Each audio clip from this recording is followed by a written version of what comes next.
Open the trailer. Drivers like you always have something hidden. Officer Bradley Knox said it with one hand resting near his belt and the other pointing toward the sealed doors of Denise Carter's semi-truck, as if the words themselves had already searched her cargo and found her guilty. The shoulder of Interstate 64 shimmered under the late afternoon heat, 18 miles from Fort Redstone, where the hills flattened into long stretches of asphalt, dry grass, and chain-link military fencing in the distance. Diesel engines rumbled past in waves, pushing hot wind against Denise's cab, rocking the side mirrors and making the emergency supply placards tremble on the trailer. Denise sat still behind the wheel, both hands visible, deep brown skin glowing softly in the harsh light, her navy work shirt clean, her logbook clipped beside the dashboard, her delivery pass for Fort Redstone tucked under a clear plastic cover. She was 42, black, and alone on the roadside in a rig carrying water, field blankets, medical kits, and portable generators meant for people who did not have time for someone else's prejudice. Knox stood below her window in mirrored sunglasses, white, 43, broad in the shoulders and stiff in the jaw, wearing the expression of a man who had decided the story before asking for the first document. Behind him, Officer Tyler Reed remained near the patrol cruiser, younger, quieter, watching the truck, the seal numbers, and the blinking red light of Knox's body camera with the unease of someone who could already feel the stops slipping away from routine. "Step down and open it," Knox said. "We are doing a commercial inspection." Denise looked at the camera on his chest before she looked at his face. Her voice stayed calm, low enough to make him listen if he wanted the answer. "State the reason for the inspection on camera." Knox's mouth tightened. "Reason is officer discretion." "Then state that on camera too." A tractor-trailer rolled by in the right lane, its horn giving one short uncertain note, and for a moment the sound covered the silence between them. Denise reached slowly toward the passenger seat, picked up a folder, and held it out through the open window. "Commercial license, registration, bill of lading, military delivery clearance, seal numbers, and emergency relief schedule. The trailer is sealed for Fort Redstone logistics." Knox took the folder but did not open it right away. His eyes stayed on her face, then moved around the cab as if calm professionalism had offended him more than disorder would have. "You always talk this official?" he asked. Denise did not blink. "Only when the load is official." Reed looked down at his own copy of the stop form, then toward the back of the trailer where the metal seal still hung intact, small and bright against the dull gray doors. The seal was a fact. The paperwork was a fact. The delivery pass was a fact. But Knox kept his body angled like facts had to wait behind his suspicion. "Get out of the truck," he said. Denise unbuckled slowly, careful with every movement because she knew the roadside did not forgive black people for being misunderstood.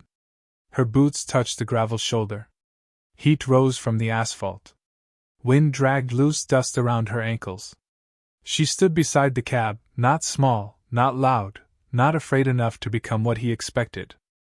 "Before that seal is touched," she said, "I am requesting a supervisor, seal verification, body camera documentation, and a chain of custody log." Knox gave a dry laugh and finally opened the folder. "You think you are in charge out here?" Denise looked past him toward the road leading to Fort Redstone, where the shipment was already running behind schedule. "No," she said. "I think the record is." Denise Carter had learned long before that morning that a clean record did not always make the road clean for her.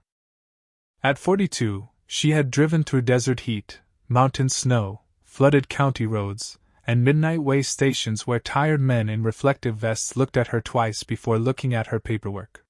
She knew how to sleep in short hours, how to listen to an engine before a warning light came on, how to back a 53-foot trailer into a narrow loading dock with 3 inches to spare, and how to keep her voice steady when someone mistook patience for permission. Before trucking, she had served in Army logistics, where mistakes did not stay small. A wrong seal number could delay medicine.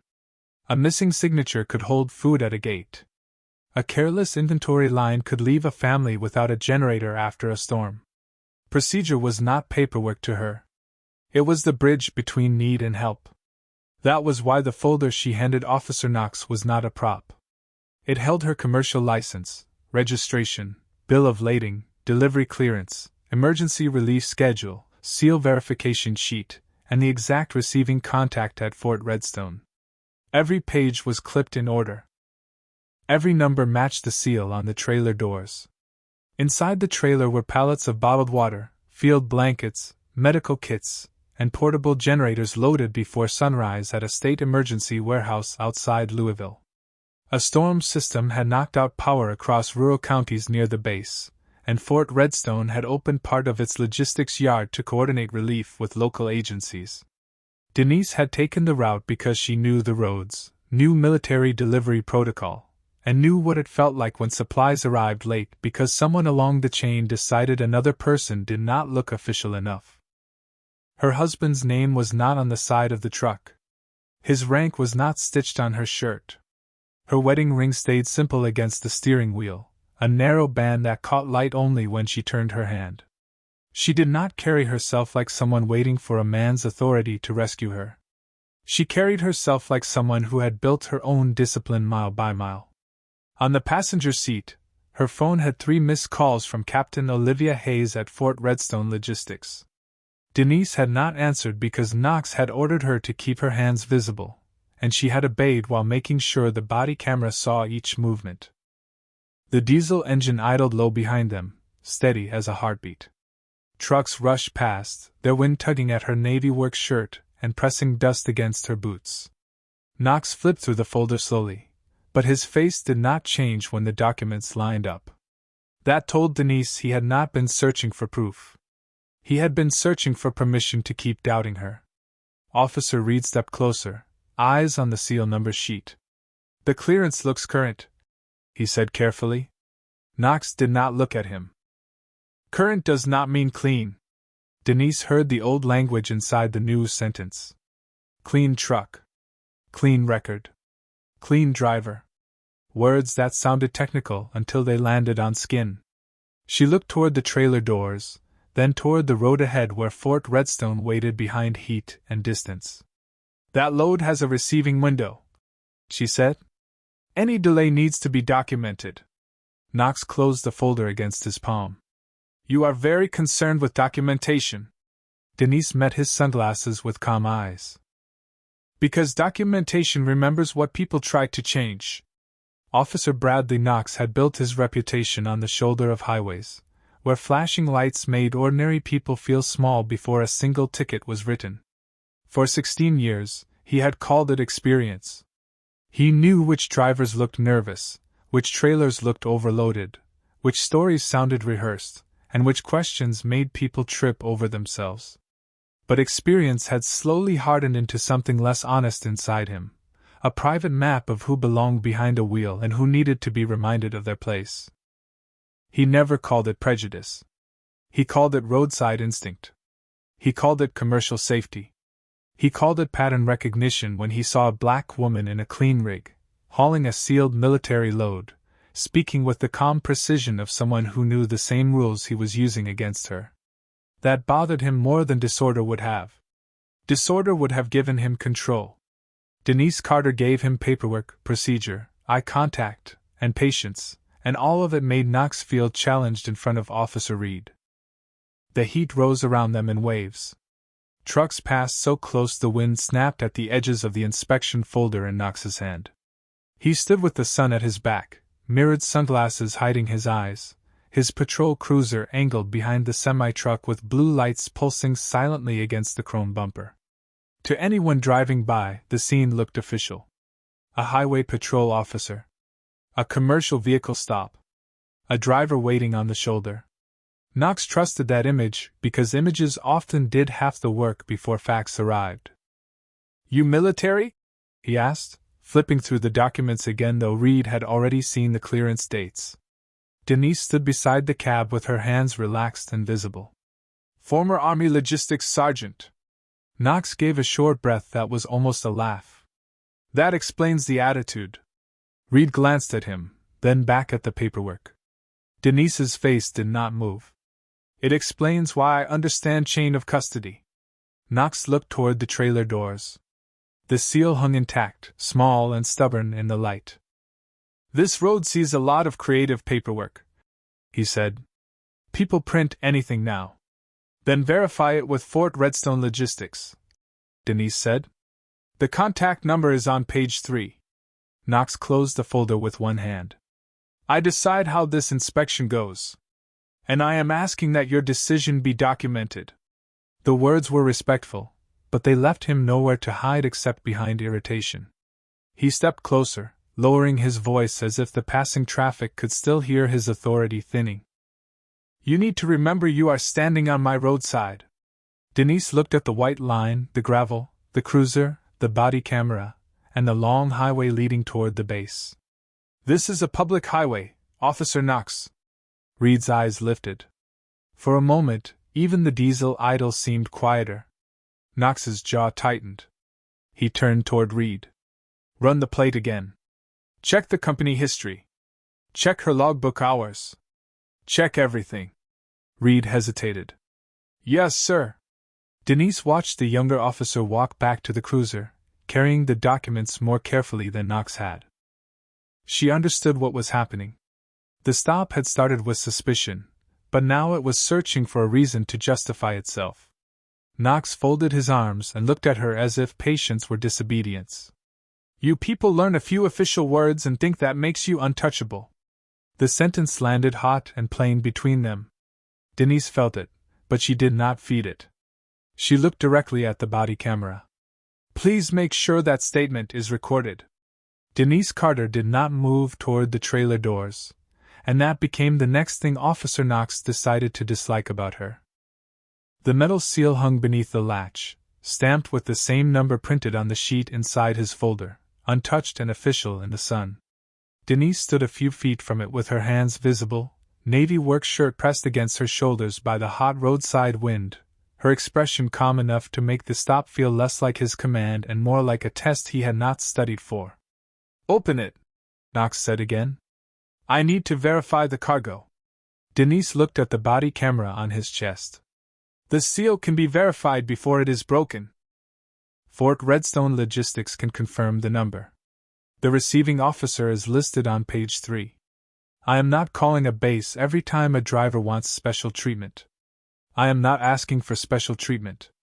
I am asking for chain of custody. Officer Reed returned from the cruiser with Denise's documents in both hands. His face had changed slightly, not enough to challenge Knox directly, but enough to show that the paperwork had done what facts do when someone lets them speak. "License is valid," Reed said. "Company registration is active. Logbook hours are within limit. The bill of lading matches the military delivery clearance. Seal number matches the document." Knox kept his eyes on Denise. "Paperwork can match and still be dirty." Denise heard the word, felt where it landed, and let one breath pass before answering. "Then document your specific cause for opening a sealed emergency relief load." Reed glanced toward the trailer again. The trucks passing behind them made the shoulder tremble. Far down the highway, the green sign for Fort Redstone Exit 42 stood in the heat haze like a promise being delayed.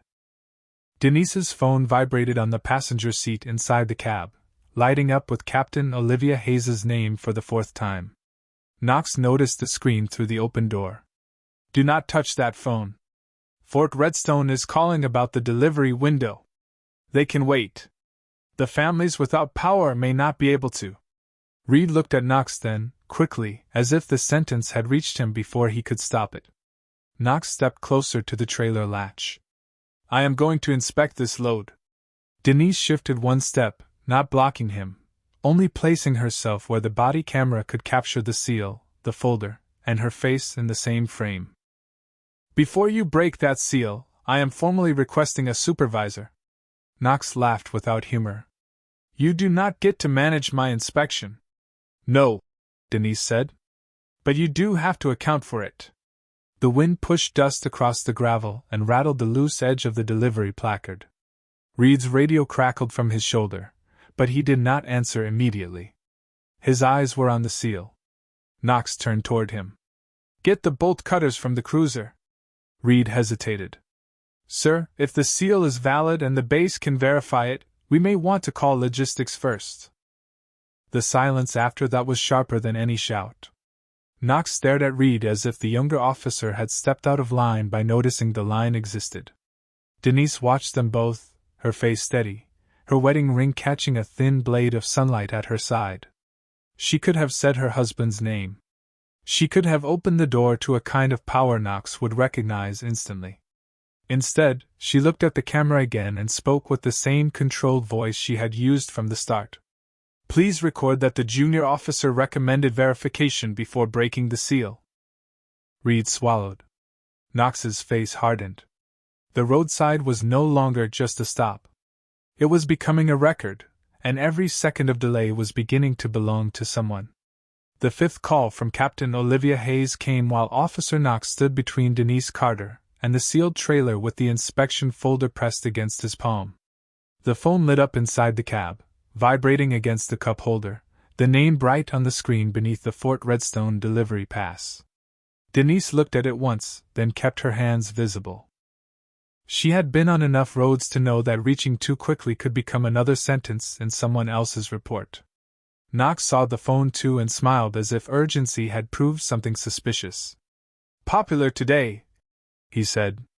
People waiting on emergency supplies tend to call when the truck is delayed, Denise answered.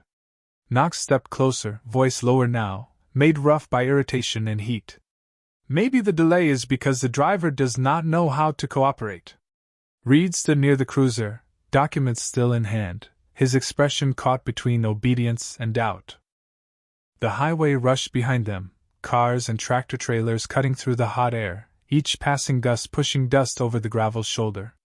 Denise could feel time leaving the scene in small pieces. Every minute here was a minute the loading bay at Fort Redstone stayed open and empty. Every minute here meant a generator not yet delivered, a medical kit not yet counted, bottled water still locked behind metal doors because one officer wanted his suspicion to become law. Knox lifted his radio. Dispatch, start a roadside hold on this commercial vehicle. Possible inspection refusal, possible cargo concern. Denise turned her face toward his body camera. I have not refused inspection. I requested supervisor review, seal verification, and chain of custody documentation before an emergency military seal is broken. Knox spoke over her. Driver is argumentative.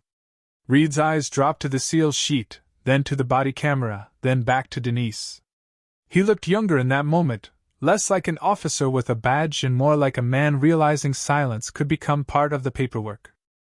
Sir, Reed said carefully, we should probably note that she provided all documents and requested verification.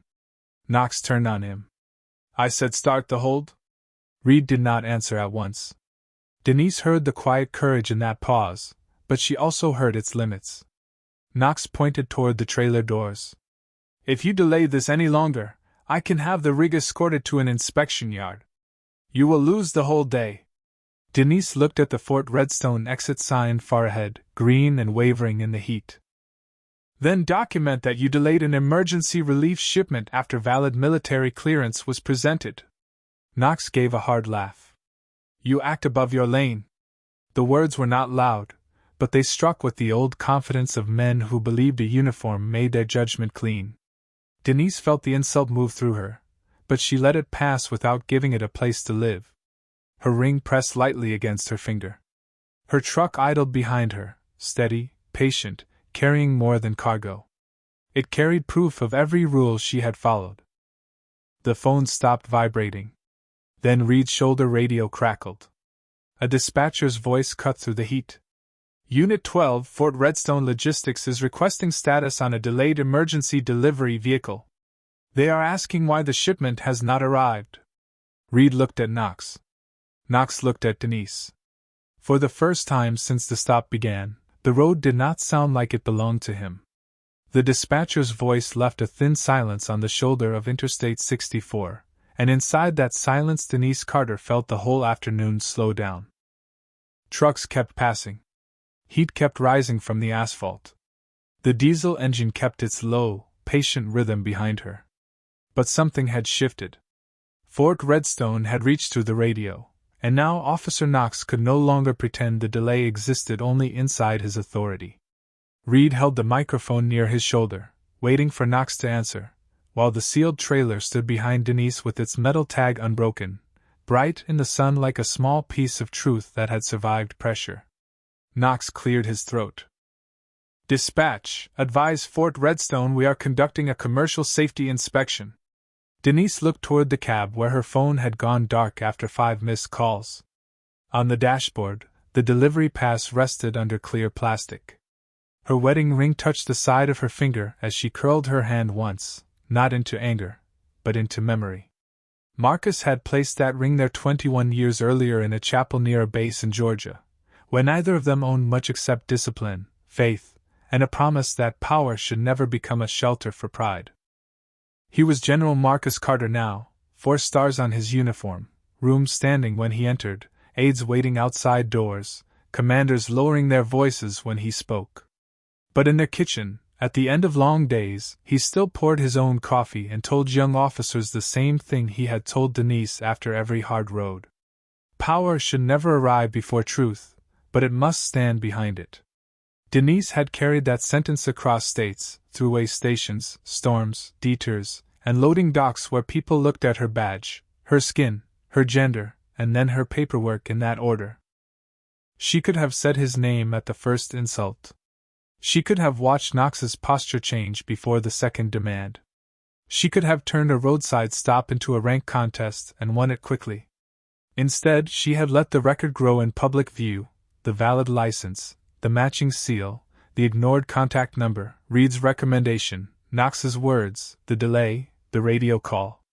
Truth had been given time to stand on its own legs. The wind pushed dust around her boots.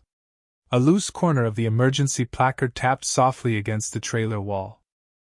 Denise turned slightly toward the body camera, her face calm beneath the hard sunlight. Officer Knox, please document the exact time Fort Redstone requested status and the exact reason you are continuing to hold this shipment. Knox stared at her, the mirror of his sunglasses hiding his eyes but not the tightening at his jaw. Reed lowered the radio, then looked again at the seal sheet in his hand.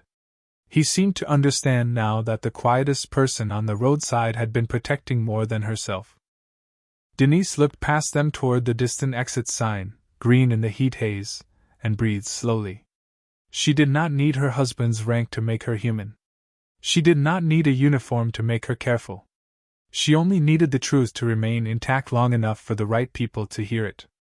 The radio crackled again before Officer Knox could shape the delay into something that sounded clean. This time the dispatcher's voice carried less routine and more urgency, sharpened by someone on another line who did not accept vague answers. Unit 12, Fort Redstone Logistics is asking for confirmation. Is this the sealed emergency relief shipment assigned to Denise Carter, carrier number 738, destination Fort Redstone South Loading Bay? Reed looked down at the paperwork in his hand. His throat moved before his voice did. That matches the documents. Knox turned his head slightly, warning him without words, but the radio had already made the roadside smaller than his pride. The dispatcher continued. Fort Redstone Logistics is requesting immediate status. Captain Olivia Hayes states the shipment is part of General Marcus Carter's emergency relief convoy and is past its receiving window. The name entered the heat like a door opening in a sealed room. Reed's eyes lifted from the folder to Denise. Knox went still. Even the passing truck seemed to move farther away for one strange second, leaving only the diesel idle, the tap of the loose placard, and the bright metal seal Knox had almost ordered broken. Denise did not smile. She did not lift her chin. She simply stood beside her truck with her hands visible, the same woman she had been before the radio learned her husband's rank. Knox removed his sunglasses slowly, as if clearer vision might change the words he had just heard. General Carter? He asked, but not to anyone in particular. Reed pressed the microphone. Dispatch, confirm you said General Marcus Carter. Affirmative. 4-star General Marcus Carter. Fort Redstone advises Mrs. Carter is the approved driver on the clearance sheet, and Captain Hayes is requesting supervisor contact regarding the continued roadside hold. Knox looked at Denise then, really looked as if the navy work shirt, dusty boots, simple wedding ring, and calm face had rearranged themselves into a person he should have recognized sooner. Denise met his stare without helping him escape it. "Now document why it was delayed," she said. The sentence did not rise above the highway noise, but it landed with more force than shouting could have carried. Reed's face tightened with shame. He looked at the folder again, this time not as a stack of papers but as a record of how early the truth had arrived and how long it had been ignored. Knox tried to recover the shape of command. "This is still my stop." Denise turned slightly so the body camera could capture her answer. "Then your stop has a record." "My license was valid. The seal matched. The clearance was current. Fort Redstone called 5 times. Officer Reed recommended verification before breaking the seal. You continued the hold." Reed lowered his eyes for a moment, then spoke into the radio with careful clarity. "Dispatch, Unit 12. Requesting supervisor to our location. Also advise Fort Redstone that the seal remains intact and the driver has provided matching clearance documents." Knox snapped his gaze toward Reed, but the younger officer did not take the words back. The highway shoulder felt different now, not safer, not finished, but exposed. Captain Hayes's voice came through the radio a moment later, routed by dispatch, controlled and unmistakably military. "This is Captain Olivia Hayes at Fort Redstone Logistics. Do not break that seal without proper authorization. That shipment is under emergency relief protocol. We are notifying command and requesting the full inspection log." Knox's mouth opened, then closed. Denise looked toward the distant exit sign, green and trembling in the heat. For all his badge, all his certainty, all his instinct, Knox had not found what he claimed was hidden. He had only revealed what he carried. Trooper Elena Ruiz arrived 12 minutes after Reed requested a supervisor, her patrol vehicle easing onto the shoulder behind Knox's cruiser with no siren, no performance, only the quiet authority of someone who understood that a delayed decision could become its own kind of damage.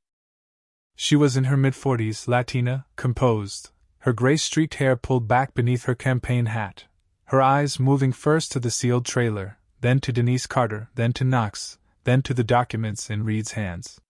The highway kept rushing past them, but the stop no longer belonged to noise. It belonged to the record. "Who ordered the hold?" Reed asked. Knox straightened. "I did. Commercial safety concern."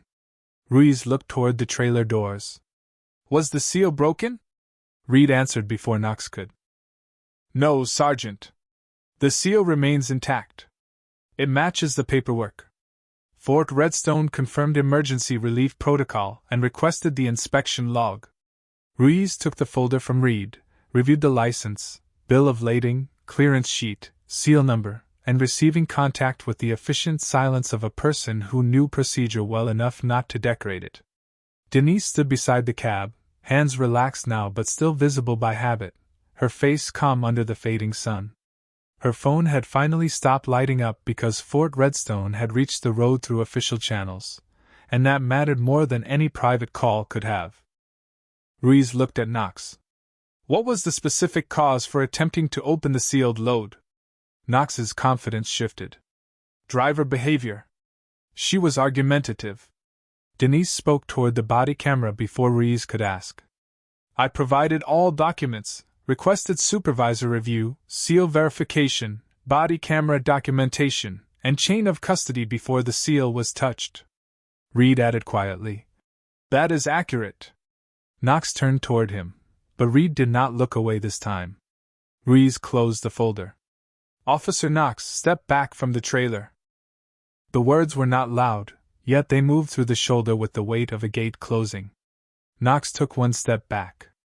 Ruiz lifted her radio and requested preservation of body camera footage, dash camera footage, stop notes, dispatch timestamps, and prior commercial vehicle stop records involving Knox over the past 90 days. Denise heard each item enter the air like a nail fixing truth to wood. Then another voice came through the radio, deep, controlled, and unmistakable even through static. "This is General Marcus Carter. I am not requesting favors. I am requesting that the stop be documented accurately, that the seal remain intact unless lawful authority requires otherwise, and that the delay be reported through proper channels. Knox's face lost the last of its hardness. Ruiz answered with respect. Yes, General. The shipment is being released pending completed documentation. The inspection record will be preserved. A pause followed, then the General's voice softened by 1 degree. And my wife?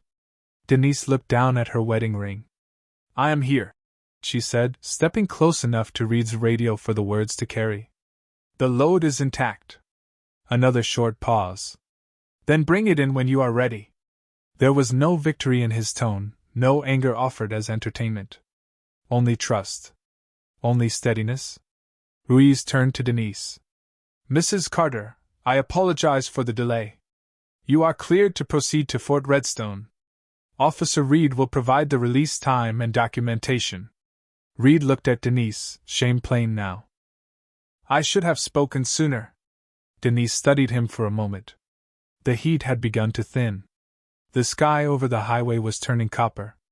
Next time, she said, do not wait for rank to confirm what the paperwork already showed.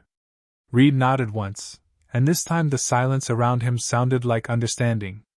Knox stood near his cruiser, no longer commanding the roadside, only present inside the record he had created. Denise climbed back into her cab, closed the door, and placed both hands on the wheel. The metal seal still held at the back of the trailer. The supplies were still safe. The road ahead was still open.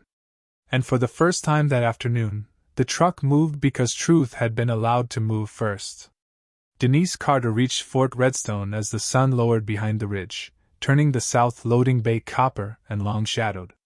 The gate guard checked her clearance, looked once at the intact seal, and waved her through with the crisp relief of someone who knew the shipment should have arrived earlier. Inside the base, the road widened past brick offices, motor pools, flagpoles, and rows of parked military vehicles waiting beneath the evening light.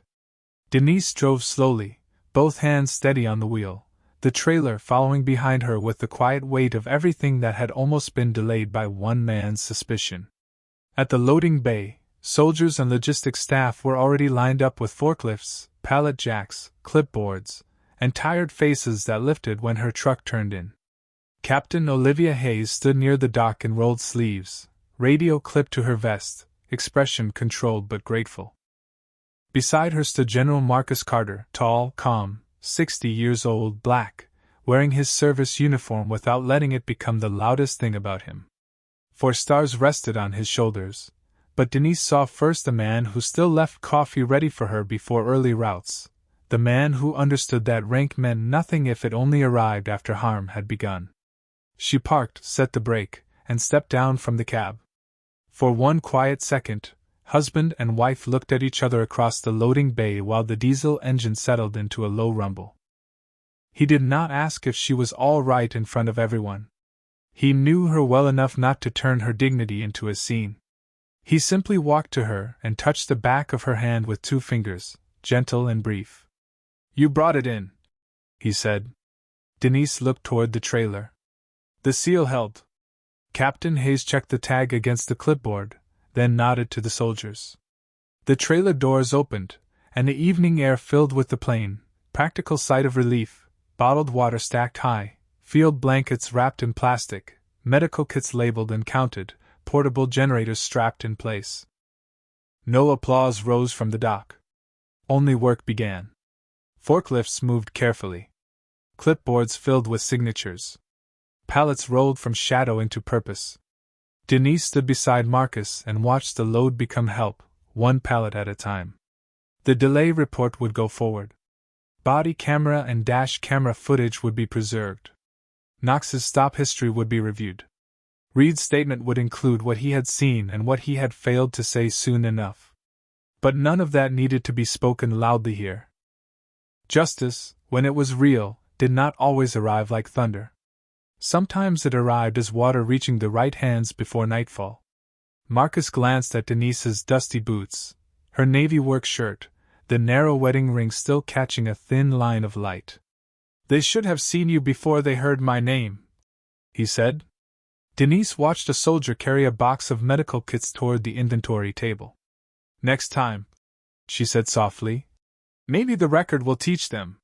He nodded, not because the world had been fixed, but because truth had survived one more road. When the last pallet cleared the trailer, Captain Hayes placed the unbroken seal tag on Denise's clipboard. The small strip of metal looked ordinary there, almost weightless. Denise closed her hand around it for a moment, then set it beside the signed delivery receipt. Beyond the loading bay, the American flag moved in the evening wind, quiet against the darkening sky. The highway dust was still on her boots. The road was still behind her. But the trailer was empty now, and what it carried had finally become what it was meant to be,